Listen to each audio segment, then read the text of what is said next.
Kevin, welcome to the show. Hey, man, it was really fun connecting in that group with Gareth Martin. For those of you who aren't aware, Gareth runs a podcast, Ridiculously Human, and Kevin and I are part of a private WhatsApp group and sort of connected that way. So, with that little preamble, why don't you introduce yourself real quick and tell my viewers who you are and what you're about? Yeah, man. Hey, yeah. Also, thank you for having me. This is super cool that we get to jam like this. Um, I am a husband and dad of three little ones. We were just talking about our kids. You're kind of on the other end of the The spectrum. I've back got, end. yeah, the back end. Yeah, I have a 6-year-old, an almost 4-year-old, and then a 3-month-old. And so we're like in the mix right now. Full-time cop, uh, entrepreneur, investor, business starter. So I have self-storage facilities, working on trying to acquire other small businesses. I'm really, what I'm trying to do is basically bridge the gap and exit law enforcement as soon as I can. It's what keeps the roof over our heads. It pays the bills, and I do love what I do, but I know I have a bigger purpose, and so everything that I'm doing on the side through entrepreneurship is to change the financial trajectory of my family, essentially. Dude, that's awesome. I think we're all a little bit in that trap, or a lot of us are anyway. Mhm. So, those who don't know, I work in tech, and we always refer to it as a golden handcuffs, and I am Yeah. firmly planted right there. It's very difficult to do anything on the side that rivals the money that you make in tech. And so I've been trying to get myself to an exit plan. That's very similar goals, you and I. So it's cool to see that. I love to see people going for something that they do on their own, but that is a difficult road to hoe, man. Yeah, it's um I think about it often. I mean, the golden handcuffs, that paints the picture right there, because you have the benefits, you have the retirement, you have the medical, all of that, and the stuff that you get through corporate, or in my case, like through government work, essentially, like city, county government. You just don't get anywhere else. But there's a lot of us that are in these positions where we don't totally feel fulfilled with what we're doing, and that we know that there's a larger mission, a larger passion that we want to be pursuing. And it's a difficult jump. It's like, how do you make that jump? Where's the time to do that? And the truth is, there isn't the time. You have to, it has to layer over what you're already doing, like before you go to work, maybe sometimes while you're at work, after you go to work, on the weekends, all that. It's like that's how you do it. And most people, they don't want it that bad. Yeah, they don't, because it is tough, and people get a little soft, they get a little comfortable, get a little complacent. It's very easy to sort of Yeah. climb that corporate ladder. I mean, it's easy in the short term, but I feel like long term, man, that just eats your soul. I'm in that spot right now. Like, I'm the further I've ascended the tech management ladder, the grosser everything becomes. Like, you see the internal politics, you see the unethical type of stuff that goes on, and you're just like, man, I don't want any part of this. Like, Mhm. there's something that it steals your soul, like a little bit each day, like over time. It's kind of like getting fat, right? It's like, nobody gets fat overnight, but one of Yeah. these days you just wake up, it's 20 years down the road, you look at yourself in the mirror, and you're like, damn, how did I get caught in this trap? It's not pleasant, I can say that. That's that's the perfect analogy, because it's like, as you're going, to use that same analogy, it's like, okay, you have that, the cheeseburger and the candy or the soda, whatever. You make those like small decisions along the way, and you're like, that one decision right there, that's not going to make me fat. I'm fine. Like, I just, I went for a run, I'm good, right? But then you have hundreds or thousands of those over time, and you're like, what happened? And the same thing is like, okay, you get the shoulder tap, and so you go to a different assignment, or you get pushed into like a supervisor role or a manager role or something, and you're just kind of like going along with the flow and doing what other people are doing, and then you're not you're not really thinking about, okay, what is it that I want to do? Where do I want to see myself, like, really, in the next 5, 10, 15 years? And then, yeah, you wake up, and you're like, I don't love my job. I've made some decisions that I would have done differently or whatever. That's a great analogy that you had. How'd you get into policing, man? I really want to know this story. Like I always, and just for full disclosure, I know you and I have talked about this a little bit offline, but I'm not generally a fan of. Okay, that's not. I'm not a fan of police, not people. I love people, right? Love you, dude. Yeah. It's the concept of police because Uh-huh. I'm a moral philosopher, right? Like I start from philosophy, and for me, initiating violence against peaceful people for me is like a no go line. Like that is Yeah. a line for me, like ethically, I won't cross. And I do realize I'm an outlier. I do realize like I'm the weird guy, right? That maybe thinks about things too much. But it makes me curious because I don't really know anyone in policing. I've talked a lot of shit. I've been on the sidelines, right? Like, but I don't really know anybody. So like, talk me through how like you got like even involved in it in the first place and what your sort of mental model is around policing in general. Yeah. This is great. I love this. This is gonna be such a good conversation. Um, I got in because I wanted to support my family. Like I wanted benefits, um, a steady income, and a job security. Yeah, I there's Thank you for being honest, man. Because, like, first of all, for those who don't know, I was in the military too, so I was the same thing. I was an 18-year-old kid, and Mhm. I used to be Captain America. I was not Mr. Philosopher back when I was 18. I was a really, really poor kid by American standards that didn't have any opportunities. I had ADD like crazy. I was smart, but I had terrible grades. I had no particular options other than cross country scholarship, which wouldn't have Yeah. been very much. And I got hit by a car when I was in when a senior year, so I blew out my knee. That scholarship opportunity was gone. I had terrible grades. I had no. So I was basically like, hey, let me join the military and see if I can get some pay in bennies. So Totally. I'm glad that you were completely transparent about that because some people like to paint a pretty rosy picture and make things seem like it was some altruistic thing that was driving it. And sometimes like you just need a job, man. Oh yeah, no, and like I I work with a lot of those. I mean, every police department has those. Like, and you need to have those guys and gals that's what they've always wanted to do. One of my very best friends, he has always wanted to be a cop, and he like it took him several times. It was which is ironic because I applied and I went right through and I got the position, and it was like piece of cake, right? But for him, he always wanted to be a cop, and it took him like 5 times. And so he's made it in his mind. He has made it. He loves every little bit of it, and we need those cops. Um, that that's their purpose. They know that their purpose in life is to serve those communities, and that's awesome. It wasn't the case for me. Um, we got married when I was 23. We were 23 when we got married. I was coaching at gyms, running like online fitness stuff. My degrees in kinesiology, so like I had that whole background. Um, and after we got married, it was like this realization of if we wanted to start a family, we needed more money. you know, Kids are expensive. kids are expensive. Yeah, we were renting like a studio apartment at the time, and I was like, man, like we can't do this. Like we need more. And a lot of the members of the gyms that I ran and coached were law enforcement, and I'm Mm. like, they live a great life. They're in here, they're working out. They're comfortable, and I started talking to them, and I'm like, yeah, I could get in on that. So yeah, that like really, I wish there was something like more significant, but it wasn't. It was just like I want to take care of my family, and so that's been. I mean, that's everything for me, and that's what it was. That's what it is. And that's why I'm trying to build more and do more is because I've seen the ceiling in my career, and I also just know I, I don't fit. I don't fit the mold. Let me back up on that. Every department needs different types of cops, and I think there's very stereotypical cops that um, everybody expects you to be or thinks you should be.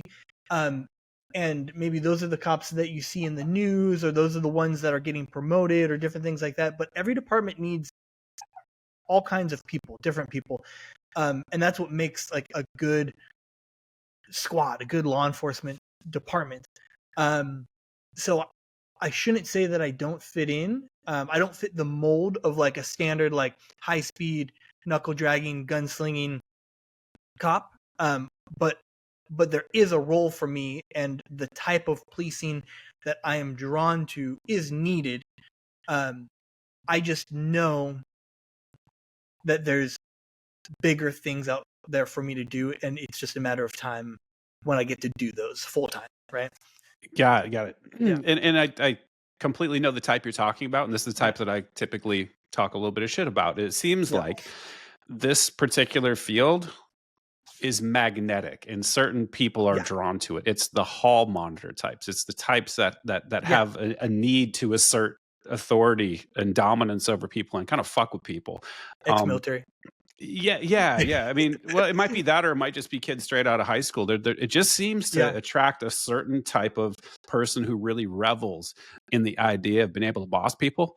And so that, that kind of rubs me the wrong way, just generally when, the cops that I, at least from a very stereotypical fashion, right? Like, and I admit, like, a lot of it's stereotype, but also it's informed by data too. I think there's problems in the police community that one clearly should expect, and the data bears that out. Number one being like 40% of police officers are domestic abusers, which is like, that's a staggering statistic.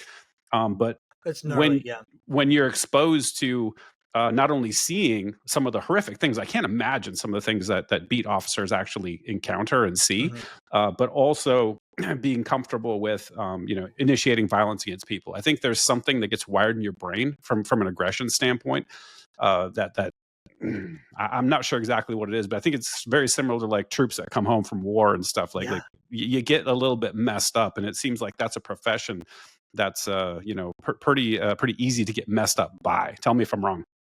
You're not wrong. It's kind of like, okay, what came first, chicken or the egg? And I would say in most scenarios, it's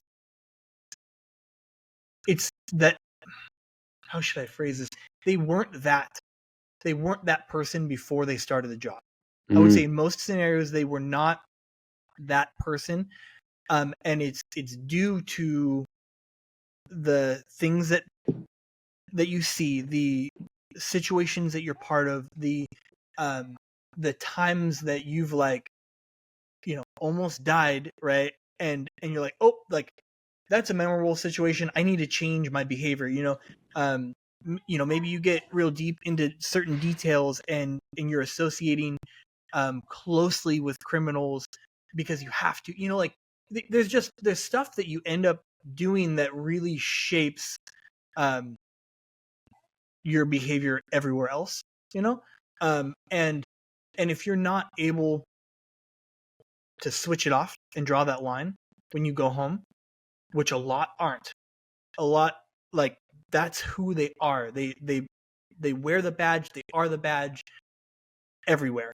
And if you're not able to switch it off, you mix the two, and that's where you see some of these things where you're like, wait a second, like, you weren't that person. Or that's where you see cops putting themselves in these different situations that they wouldn't ever have done before.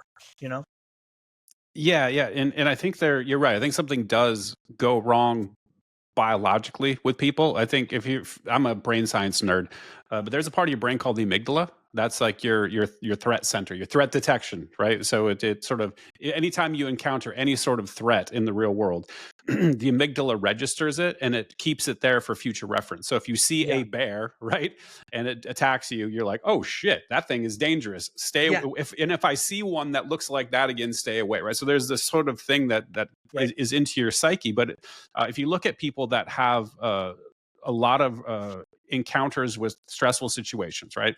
That's like the PTSD thing. Really, what it is, the amygdala actually grows. You looked at fMRI, functional magnetic resonance imaging. The size of the amygdala in these people, like the soldiers that are returning, is like double. of what a normal Whoa. person is. So the structure actually grows. Like this thing is really overactive, and so that threat thing. That's why you have these a lot of these folks come back and they wake up in the middle of the night and start choking their wife, and like all this sort of crazy stuff, like the flashback stuff, like that. A lot of that is baked into that threat. You just get that hyper attuned to threat type of thing, and it just doesn't, like you said, you don't go home and then shut that off. Like that's biologically hardwired into you. Right.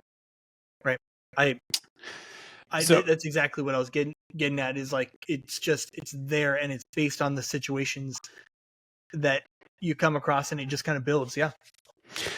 And so with that said, I think that's all fairly straightforward. Like, what about the corruption though? Because if you mentioned encounters with criminals, right? So it's not. I think people oftentimes think that it's always this good guys bad guys thing, some sort of cartoonish television show bullshit.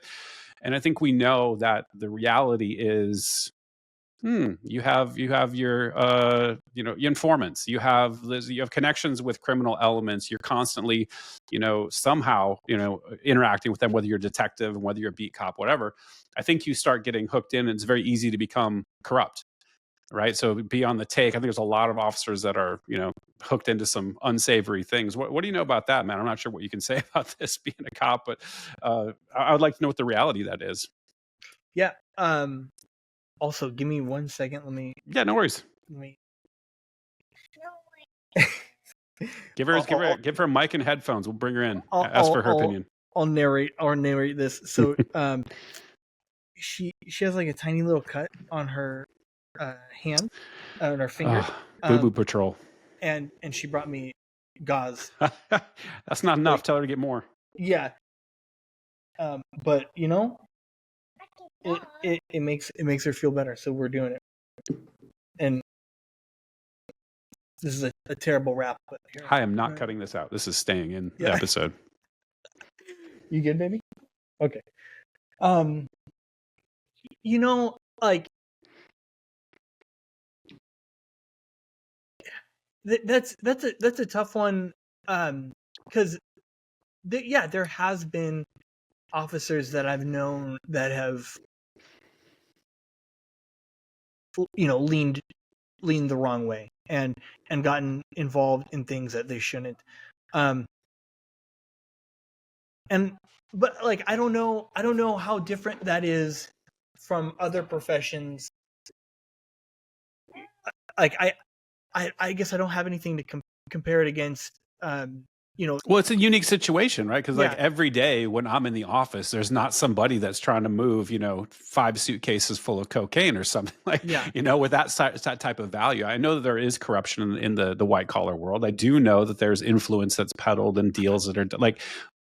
This just seems different, though. This is all very much in the shadows, cash, hidden transaction, like all that sort of stuff. And you get exposed to a lot of things, prostitution or drugs or guns or whatever it is, right? It feels like it's and maybe I'm just making this up and I've watched too many episodes of The Wire or something. But like from our perspective, outside looking in, it feels like that would at least be attractive to people, because the amount of money that you could make by facilitating some black market type of stuff is far outweighs what you're getting paid, as part of your regular compensation. Yeah, I mean, I guess so I'm not high up by any means. I'm in a special detail that involves working with the homeless out on the streets, and like housing them and providing resources and shelter like that. So not very high speed, and not high up on the totem pole by any means. So maybe there's stuff above my head that I'm not aware of. I have known of situations where dudes have just been idiots, and then like all the rest of us are like, was it worth it? Like why would they do that? Like we're 99% of us genuinely just want to go to work and do our thing and then go home, or at least the ones that like are in my circle that I associate with. And so all of us will, hear those stories and go like, really? Like of course he's going to get caught, and so I think it's twofold. It's, sure, you're closer to the dealings of bad stuff than really like anybody else, and so the temptation could be there, and it is for some select few, but then also because you work in law enforcement and because you are generally the one like solving the crime for situations like that, you also know how easy it is to get caught, and so like you wouldn't ever do that because you're throwing away everything, and so for the idiots that decide to throw away everything for something like that, those people would have done it if they were doctors. They would have done it if they were garbage truck workers, garbage men. They would have done it if they it's like those are people that would have just done it. I believe, because everybody else sees the reality of like, why would you, like, that makes no sense. For one, it's like illegal, and then two, like, you're throwing away everything, like. Yeah, the question I have kind of like implied here is like, is the thin blue line thing real? Because you're right, like people do this in all professions, but there's a perception, at least amongst the public, or at least people I talk to, that it's that old meme. It's like we've investigated ourselves and we found no wrongdoing, right? And the thin blue line is real. I don't know how real. I don't know, and maybe it varies from department to department.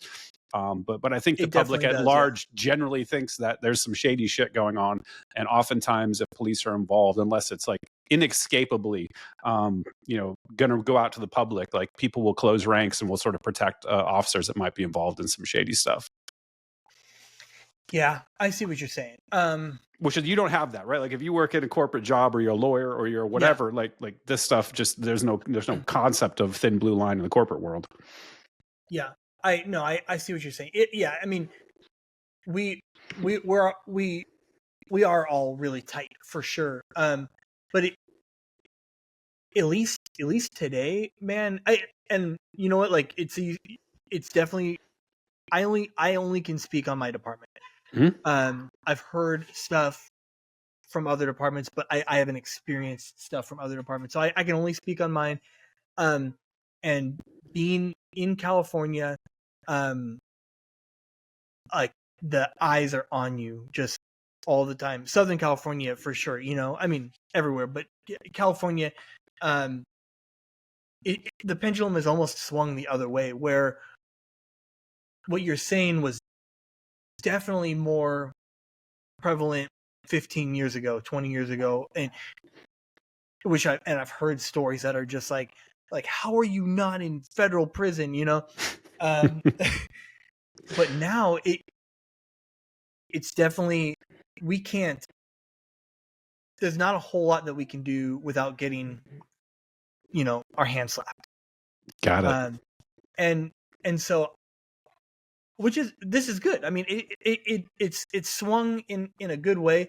It's tied our hands behind our backs with things that we would like to do, ways that we would like to handle situations that we know would solve problems. But because the pendulum has swung so far, we can't totally, it's like you take one out, you kind of take the rest out. Yeah, I mean, stuff I'm sure still goes on, but I feel like it's we are guilty until proven innocent now, Mm-hmm. Yeah, and part of that, I got to say, I contributed to a little bit, and so apologies for my portion of that. That's right. But let me get into the reason why, right? So I want to talk a little about philosophy. When people approach the subject of policing, I think their brains get a little squishy on details. And so I want to like sort of bring some clarity to the discussion and sort of frame my question the right way. So people typically approach the concept of police or government in general two ways, right? So either you approach it from an ethical perspective, which is the one I take, which everything starts and ends with what's ethical, what's unethical behavior, and then you go from there. And the other portion, or the other approach, is utilitarianism, right? So utilitarians will essentially say, Yeah, that's actually evil, but we need to do it because some utilitarian outcome would be it would be better if we did this. So we gotta, right. That's kind of like the two factions. I wanted to get your thoughts as far as like which one you sort of fall into. And by the way, if you haven't thought about it, that's fine. Most people don't think about it like in detail, but I just wanted to see what your general mental model is. I have not thought about it. But I love this exercise of like processing through.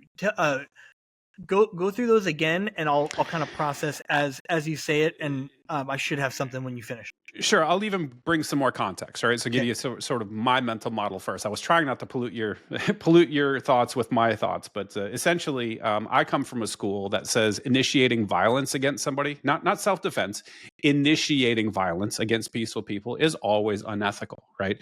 And where so following from that, I'm like, okay, so you cannot have a government police force. You can not have a government, period, right? So that's where it starts and ends. I won't draw you the entire map. And other people say, well, yes, it's unethical, but we have to have police and we have to have government. We have to have this and that. So we have to do it, right? And maybe also you might not see some of the violence that's or at least the coercion and threats that are embedded in the system of policing or government in general, right? Which is think of it this way. I love thought. You talked about thought exercises. Yeah. Here's a great one. So let's say, for example, the government decreed tomorrow that this can of seltzer water I hold in my hand is now legal. This substance is no longer legal. And I've got cases and cases of this stuff at my house.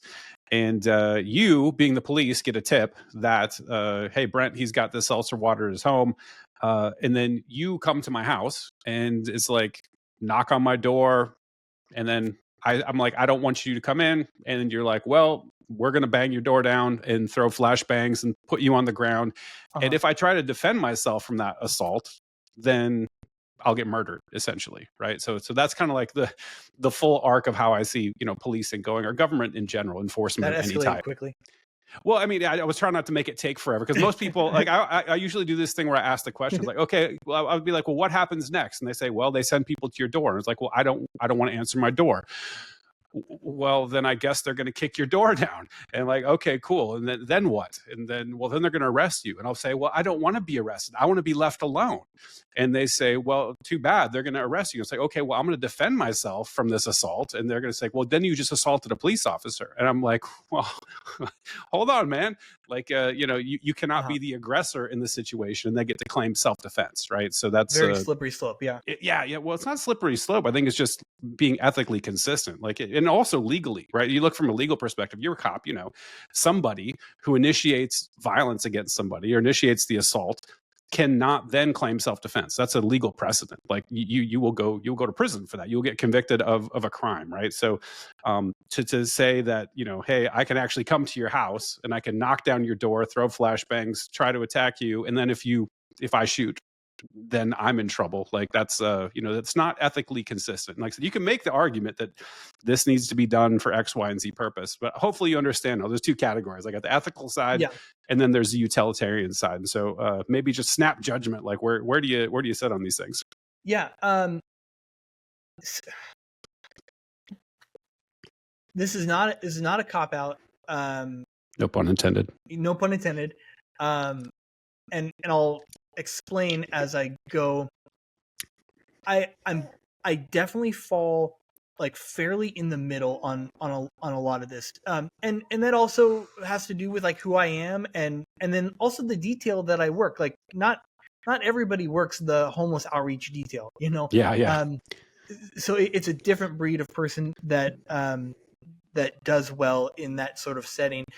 So I'm not trying to like be wishy-washy here, but I would say just because I am a cop and I have been in these scenarios, like I am not a naturally aggressive dude. But if I need to handle a situation, I will handle the situation because I've seen in too many scenarios where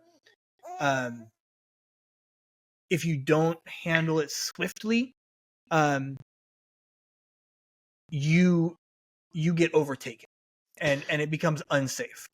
And so just because like this is my career, I've been in those situations where um, de-escalation has been used to great extents and it's still not working. Um, you have to handle it, right? And so yeah, I would say I fall more than to the utilitarianism thought process, just because um, until like you've been in those scenarios where like talking them down and working with them and trying to de-escalate, until you've been in there and it doesn't work, like it's hard to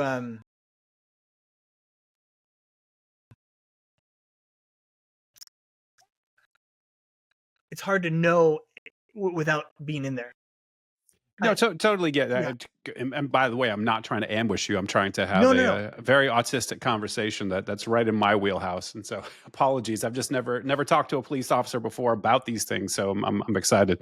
Yeah, no, and I don't know if I totally expressed what I was feeling properly, like because I think I get the gist of what you're yeah. saying, but what I would like to broaden the scope a little bit, because I think, especially people that haven't thought about it deeply, you don't see all the ways that the coercion is embedded in the system that you don't even notice. Like, for example, you went straight to like policing scenarios, as one would. Like, oh well, this is the situation I'm in, and I try to Yes. de-escalate, and like, and that totally makes sense. But ultimately, I look at it things like, well, okay, well, where does y'all's pay come from?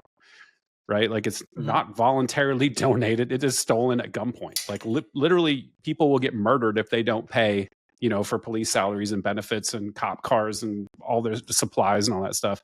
And that's one of those things that does, and it's not, endemic to police. This is all government, right? This is all government spending has been stolen from somebody else at gunpoint, either through taxation or inflation. And that's a forcible act. That's theft. And so, when I zoom all the way out, like taking an ethical lens to it, I'm kind of like, man, this is all corrupt. But I also am not one of these people who's like, defund the police, shut down the government tomorrow. Like, that's I don't think that's right either. But I do believe that we can have policing the same way we have everything else in our life, which is through the free market, right? I think the free market does everything better than a government monopoly, full stop. And so I would love to talk to you about maybe the future of policing. Have you thought about the possibility, or do you think it's feasible to have private policing? Yes, I do. Um, Because I always hear no. I always hear like, you can't. We have to have a single monopolistic government police force, or the world will stop tomorrow, or something like that. no, um I don't know, man. I'm an entrepreneur, and so like when I think of ways that like a private company can take something that a government is doing and streamline it and make it better, and uh you know hire better, um pay better, um Actually fire perform people without the union protections and all the red perform tape you better. have to go through to get rid of bad apples. Yeah, like I can totally see something like that happening. I mean, there's even programs that are like city run programs within, like the city itself, or like the police department or Parks and Rec or whatever like that, that if a private company was able to like take those ideas and make it into an actual business instead of just like a a volunteer run organization or something like that, um there could be so many opportunities that way, like outside of policing. Like I think about that all the time. Like there's part of the detail that I work, we have um contracted landscape workers that follow us in a truck and a like a truck bed dumpster sort of situation. And so we go from encampment to encampment, and we know all the homeless, right? We know their names, we know their birthdays, like we build rapport with them, and um, we have municipal codes that we are enforcing, and informing them about, because otherwise they would just be like pooping all over the sidewalks and living right out in front of your house, right? And so, we help keep the city clean that way, but our ultimate goal is to get them in shelter and get them housed and get them off the street, because that's a permanent situation, or as close to it as it gets. And but the program that we have, where we have these landscape workers, and we're cleaning up the trash, and we're working with social workers, to keep these homeless in like the continuum of care. It's a city run program, because it's run out of our department, but it could easily be privatized. And I mean, homelessness is hot right now, and Boy, is it? it could be like $1 billion business, but it's just run by like some local California city department right now. Yeah, and what's crazy is to look at the money, all of the money around homelessness. There's people, there's bureaucrats that are getting paid $700,000 a year to combat homeless, and like it's just this giant Hoover vacuum of cash to perpetuate the problem. Because if these people solve homelessness, guess what? Their cash cow goes away. They don't get that big fatty government check anymore, and so It's they the new constantly. cancer. It is. It's the new cancer, and they love keeping homelessness right up in your face to show you there's a problem, and then they show up with a solution that involves them getting golden parachutes and shit. It's really gross. And and if you watch it, you can see the cycle, on the same timeline as like the elections, right? Where it like, I mean, at a local level, right, or like city council, or going up to like governor level, whatever, it doesn't matter. Any sort of elections, things get out of control before that comes up, and then the elected official that has the most resources is able to be the knight in shining armor and tell everybody all the things that they've done. And so then like homelessness and the issues related kind of drop down for that little period, and then they steadily kind of build up again as the cycle goes around, right? It's Yeah, standard. totally. It's really frustrating because they can do something about it. If you look at like Gavin Newsom, when was it Xi Jinping from China came to visit San Francisco, they cleaned that shit up in like a week. Yeah, and now it's back. And and then there's a dog and pony show. The foreign dignitary arrives. They look at my clean city, and then instant just poop in the street. Like, it's wild. Yeah, San Francisco's bad, dude. It's really bad. Gross city. Yeah, and I love San Francisco, but yeah, it's a cool town, but boy, it's been lost. Like, it reminds me of Portland too. Portland used to be very weird. I lived up in Seattle for a long time, and we would take day trips down to Portland, and hang out. It was a cool, quirky, kind of weird city. It was great, like Austin, and it just, like, talking 2018, 2019, it fell off a cliff, and now it looks like a post-apocalyptic horror show. It is a nightmare. Oh yeah, and I mean, in Seattle's not great. Pretty bad too. I escaped, man. I used to live in Vancouver, Washington, and so we'd go to Portland often, and we like to take trips to Seattle, but it's gnarly. It's gnarly for sure. Yeah, cool. So I think policing is rife for improvements, and I think that private companies could do a bunch better job, right? So I think you all are being tasked with enforcing whatever the dictates of the government, whatever they decree from on high in legislature, you guys have to enforce. And I think that we could do a much better job by sticking to what policing was supposed to be about, which is protecting people and protecting property. Right. Yeah. Full stop. And I think that in a free market, you would have much better options. You'd have, not everyone's the same. Like, not everyone needs the same level of policing. Like, I might want a minimum package that costs me very little to be a part of, right? And I got this little house, I got a condo, it's a multi-tenant unit, it's pretty secure. I don't need I could have a very, very limited thing. And also, one of the interesting things about private policing versus government is you don't have all of the constitutional,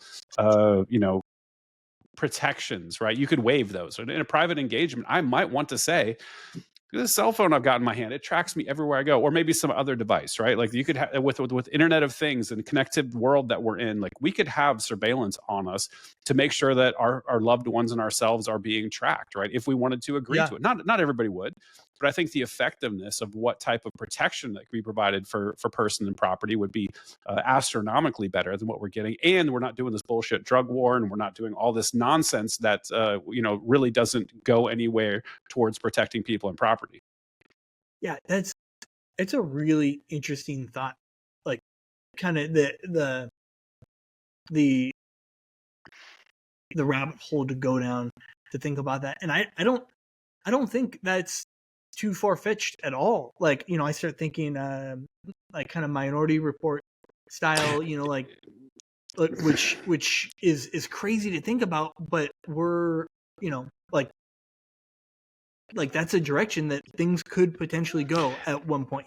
It's and wild believe me, I'm not saying this is a utopia. There's no such thing as utopia. I don't advocate for utopia. It could go wrong with a private company as well. I'm not one of these people that's just like, no, the private sector does everything perfect and government is always bad. Like that's dumb. That's just dumb.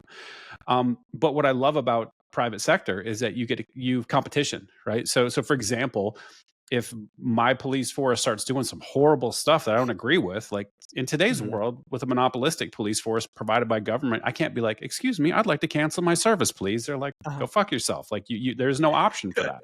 But in a free market, there's competitors, and it's not like these are altruistic people. These are profit-driven people. These people are motivated by making money. And the only way in a free market to make people money is by delighting the hell out of your customers, right? Yeah. Better than your competitors. And some competitor is always there trying to undercut you, trying to provide a cheaper service, a better service, trying to outbid you, and also highlight your flaws too. They'll be like, hey, I know some shit about provider A. Let me tell you about them. And they're going to inform you that they're doing something that's not great. And and people will just generally, not from a sense of altruism, but a sense of that profit motive, they're going to be forced to delight their customers or lose market share. And I think that's a really powerful vehicle. It's not perfect, but it's way better than a monopoly. The problem, like just as you were saying that I'm thinking of, is generally very little of what we do delights anybody. We are the bearer of bad news, right? Like what is it, the Persian messengers, right? That would come in, and they had nothing to do with the bad news, but they would give the bad news, and then they would get killed, right? Like we that's don't shoot the messenger. Yeah, we solve problems. We for the most part aren't called in to any situation where it's like a happy day of any kind, right? It's all like very terrible situations where people are having to deal with us. And so if we're thinking about customer reviews, nobody wants to see us. Like not even like good people that are doing good things, when we show up at their house for some sort of whatever, it's not ever a good situation, so that could be the tricky part. Yeah, well, because your customers aren't necessarily your customers, though. Right? Like the people you encounter are, I mean, technically they're supposed to be protect and serve, yada yada, but ultimately, you have a whole, like I mentioned, you have the entire government apparatus that decides what you're going to do, whether your customers want it or not. And like I said, there's no option for your customers. They can't cancel your service. They have no ability to opt out. And that probably drives a lot of resentment and frustration on both sides, because you're showing up being like, I don't really want to be doing this bullshit, but I have to. It's my job. And the people that encounter you they're feeling the same way. And so I would just love to look to a future where maybe we could make some improvements in that, so customers actually feel like they're being taken care of, and the people that are charged with a really important task of policing aren't resented. They're not, when they encounter their customers on the street, are not looking at you with some sort of disdain or resentment. Yeah, and it's funny, like the way you just put that last bit. I feel like the most success that I have when I'm dealing with my customers, right? When I'm dealing with somebody out in the street, is when I am just another human with them, and I'm like, hey man, like I don't really want to be here on this call with you. Like this is not fun for me. I see what you're going through right now, dude. like, let's just talk. I'm not trying to jam you up. You're not in handcuffs right now. Like, bro, let's just talk. And that's when I'm most successful, is when I'm just another person with them. And you have to break down the image, because I'm wearing I'm wearing my uniform and I have my gun on and my badge and everything. And so it's a little bit of an uphill battle, but when I can just be another person with them, when I can be honest with them, like, bro, like, this is near the end of my shift. I actually want to go home. But I'm here, I'm talking to you. So let's figure this out, Yeah, and that's got to be tough, right? Because I think a lot of people have learned a lot about how police operate. Number one, they can lie to you, right? Like and they know your constitutional rights better than you do, oftentimes. And sometimes if people know their constitutional rights, engagements with police officers sometimes are funny on YouTube. There's like audits or whatever, like, which has got to be annoying as a police officer to get trolled like that. But I think there's this sort of idea that, like, look, anything I say or do is going to be held against me in a court of law. Like, most people that are, aware of their constitutional rights are going to be going into any encounter like that, and they see oftentimes people that are engage with their rights and understand what they are. They will look at any encounter from you guys as an opportunity for you guys to get some dirt on me, to prosecute, to, like, and I think that really hampers that ability, what you're trying to do. I get the sense of what you're trying to do, which is like, hey, I'm trying to build a bridge with this human being, and this is not your fault. But that structure that overlays everything, I think it sort of clouds everyone's judgment to where they're suspicious and they're like, ooh, don't ever. And I'm in that boat. I'm like, do not talk to cops ever, which is hilarious that there's one on my podcast. But that's a general rule, because, like, you just never know. There's any number of ways that anybody can get prosecuted for anything. Like, it's so easy to run afoul of the law, and you just don't know. And so I don't know where I was going with that exactly, but that sort of engagement that you were talking about, I would love to see more of that. But I think that, like I said, that structure that sort of pollutes the entire engagement, makes that really difficult on both sides. The funny thing is, more often than not, what the officer is thinking is like, how can I get done with this to go get lunch? Or I'm like 15 minutes from going back into the station and then I'm done for the day. Or I haven't had my coffee yet. Like that's like, there's maybe like a couple other of those kinds of thoughts, but like generally that's what the officer is probably thinking when they're talking to you, Yeah, it totally makes me wonder, how do you all feel when you encounter cops in the street when you're off duty? Is it the same type of thing, or you guys have like a bro code? Like, you all like, nah, I'm good, I'm one of you. Like, is that real, or is that like, I really want to hear from your perspective, like what it's like being a, dressed in civvies, walking around the street engaging with cops. Oh yeah, totally. Will you can generally see, you can generally tell when you're out, like, who the cops are, right? Like what they're wearing, the I don't know, the G-Shocks that they have on, the Oakleys. So you like intentionally signal? Is it just like the thing that happens, or you guys intentionally signal, kind of like, I'm a cop? No, it just happens, like stuff that cops wear, right? Like there should, I'm sure there is, but it would be a funny Instagram page of like things that cops wear. Oh. Well, it's like that meme. It's like, off-duty cop starter pack, and then right, the Oakleys, the skull sticker on the back of the truck, the Punisher logo. That's it. Yeah, the Punisher logo. Yeah. So generally, it's being a cop. It's easy to spot the cops. Glorious mustaches, obviously. Of course, it's required. It's absolutely required, which has been weird. And when the female cops come on the force, that's been awkward to see. But yeah. But then, if that hasn't already been established, it's kind of like, and I say this out of total love, because I've been CrossFitting since 2009. It's kind of like, the way that you're able to tell a CrossFitter is they'll tell you, they'll talk about it. Yeah, they can't shut up about it. Can't shut up about it. And it's the same thing, like when an off-duty cop is interacting with on-duty. Like, if there's a scenario where there needs to be an interaction, the off-duty cop will definitely like drop some sort of like, um, you know, a I'm packing right now, I'm off duty or whatever, Yep. and we're like, all right, cool, bro, then walk away or whatever, but Got yeah, it. Got it. there's Yeah, in there's California, it's a definitely a little bit bro weirder code. too because your gun laws suck out there. Hmm. They do.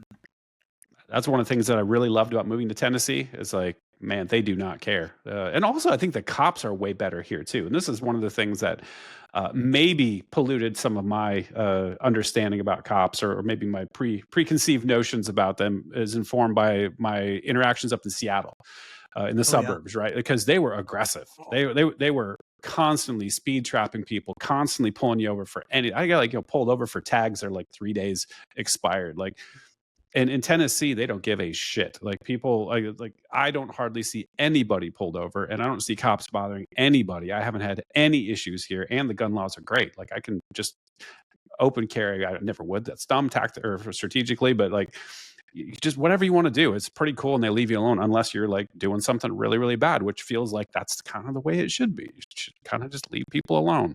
Yeah, and I like you said it right there. I think that stems from what the cops in those areas are really able to do. And Seattle cops are, man, like I would not want to be a Seattle cop.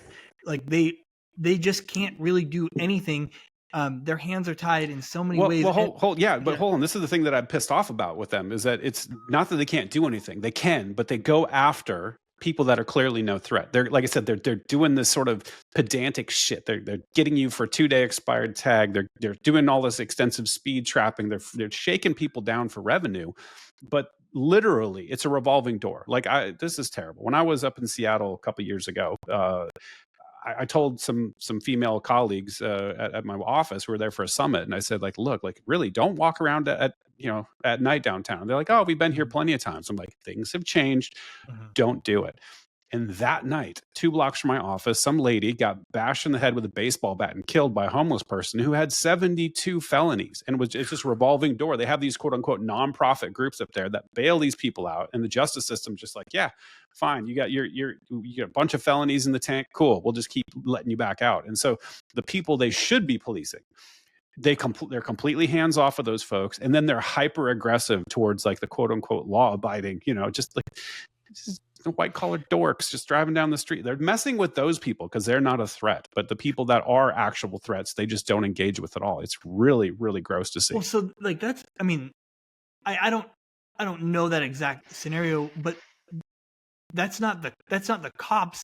Like that's the justice system, and that's the there's gaps. Like the cops can only do so much. When I mean we have that. I have very similar situations where we hook a dude every single day, and they're out before the end of our watch. Like they're out before we finish our report, right? And so we're like, what are we doing? None of this is working, right? So there's plenty of those scenarios, and there's a lot more of that in Seattle than there is in Tennessee. Yeah, and I didn't mean this is like cop discretion. Like Right. I know there's an apparatus, and I do know Yeah. they're being told what to do and what to focus on. So when I say cops in general, I mean the policing apparatus, whatever Got it. the legislative and the Yeah. administrative priorities are, what trainings you have, what you're being told to do, how to engage, like all that stuff. I get it. It's part of a system. Yeah. I'm not faulting individual cops for it. It's just I guess it's just it's my view of cops in general, because they're the ones you see, right? They're the ones Yeah. that they're the face out in the street, and you see them doing this dumb shit, and you're like, And so yeah, that's where I'm coming from, not targeting individual people. Yeah. No, I mean, I'm in total agreement. I feel that in very similar ways. Just I'm arresting a guy multiple times, and he's back out. And I mean, thankfully we were able to now get stricter laws on fentanyl, and being convicted of possession, and being able to get felonies out of that now. And I won't go into like all the details of it, but like things are starting to get better, where it's not just chasing these misdemeanors around. It's like, okay, now 3 times, now it's a felony, and they'll stay in county for longer, um, which will keep the drugs, keep the criminal off the streets, and solve that problem. But it's a really I don't want to say understandable, but I get the situation that Seattle police are in, where there's a whole lot that they want to do that they can't do, and instead they hyper focus on petty stuff, because that's all that you have. Yep. You know? Yep, exactly. Well, so hey, man, I totally feel like I've been grilling you this entire time. And I do want to focus on, what the theme of this podcast is: making the world a better place through conversations like this and the work that people are doing. I know you're doing that, right? You got a podcast and you're working on a bunch of stuff. So maybe spend the last 5 minutes talking about, what you're working on in that vein, trying to make the world a better place. Yeah, man. Also, thank you for. I mean, I rarely get to dig deep with people on this topic. I definitely turn the switch when I get off work, and I usually don't talk cop stuff off duty a whole bunch. Like, all of a sudden I put my entrepreneur hat on, and I'm a different person. It was fun to kind of dive in that with you. But 1 second, let me. Okay. Yeah, man, doing a ton of things. I feel like so many balls are up in the air, but it's all with the same purpose of trying to build a bigger and better life for my family. I have a podcast where I talk to other entrepreneurs and business owners that have either started, bought, or scaled their business, and we kind of dive deep into how they did that and the specifics there. I also write a newsletter focused on the same thing as I have a whole bunch of different projects and a few businesses kind of rolling all at the same time that I'm trying to gain traction on. And so I write about all of that, and then I also incorporate a lot of the different conversations that I'll have in the podcasts. Really, like, the main things that I have going on is through investing in both real estate and small businesses, and then starting different projects and startups that I'm interested in, and just building those up. And so I have self-storage. I think I mentioned it in the beginning, but we're trying to tackle a lawn care business as an acquisition. One of my partners owns and operates one in Rapid City right now, and so we're taking his operational expertise and trying to grab one up in Minnesota right now. So we're just trying to figure that out, stumble through that. For a while, I was running a VA agency. I got really good at hiring and training VAs through the storage stuff that I do, and then started hiring VAs out to other investors. That's kind of back burner right now. And then I'm writing a book on how to purchase your first self-storage facility. So, man, like, I know I just vomited a bunch out, but I love entrepreneurship. I love business.